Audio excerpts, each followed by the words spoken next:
welcome again. So let's continue no sa previous na to nga implementation sa Django.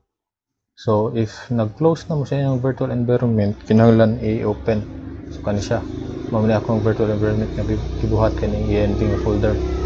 Click na to na script diha. Then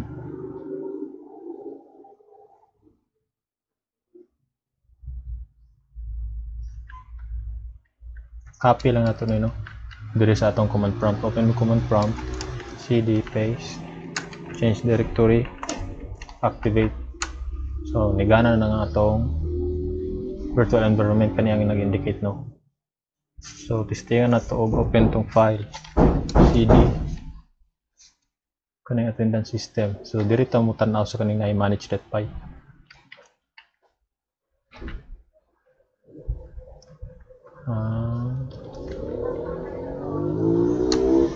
Change na to cd kana, then run na to through python manage.py run server.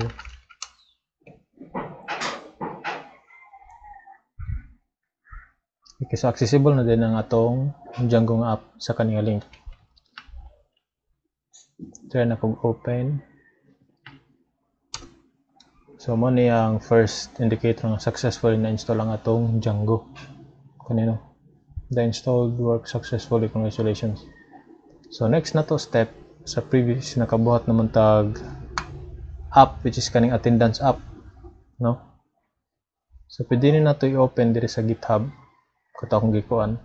So nagbuhat ko another branch kaning for dev nga branch para anything na to nga changes dili sa nato ibutang diretso sa main sa for dev sa.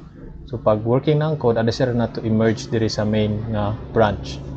Manano, then i-open na to kana sa Visual Studio. So mo na ni siya. So first buhaton is mag-create ka ning urls.py. Kaya wala man ni katong nagbuhat og app, wala ni siya nga file kaning urls.py under sa attendance app.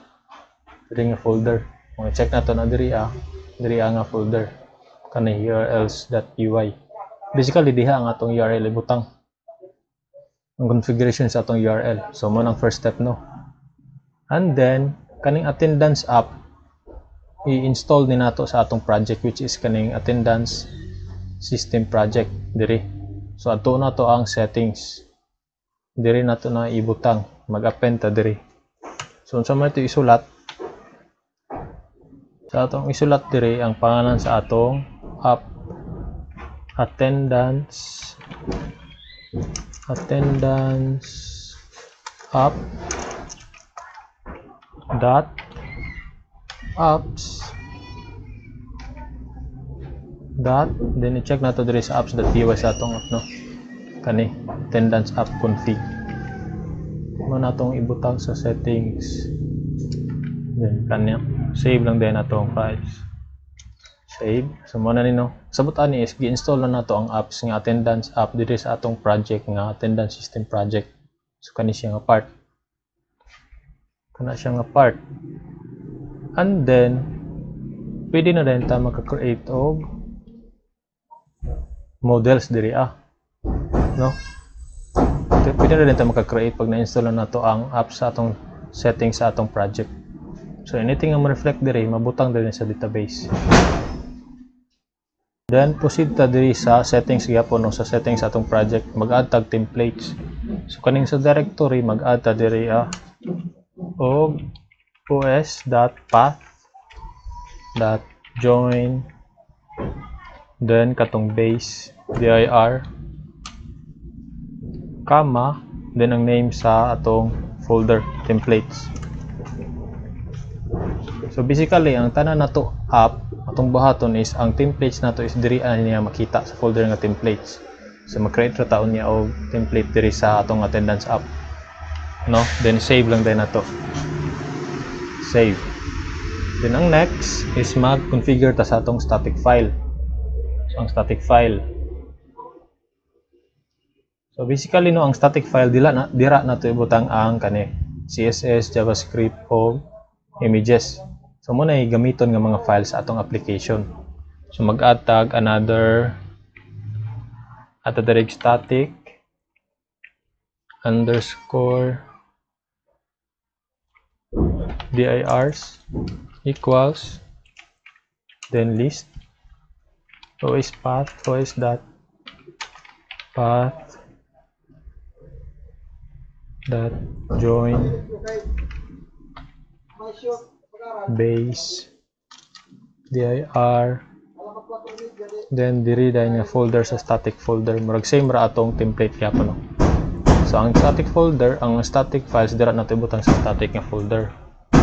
Then another one is static root.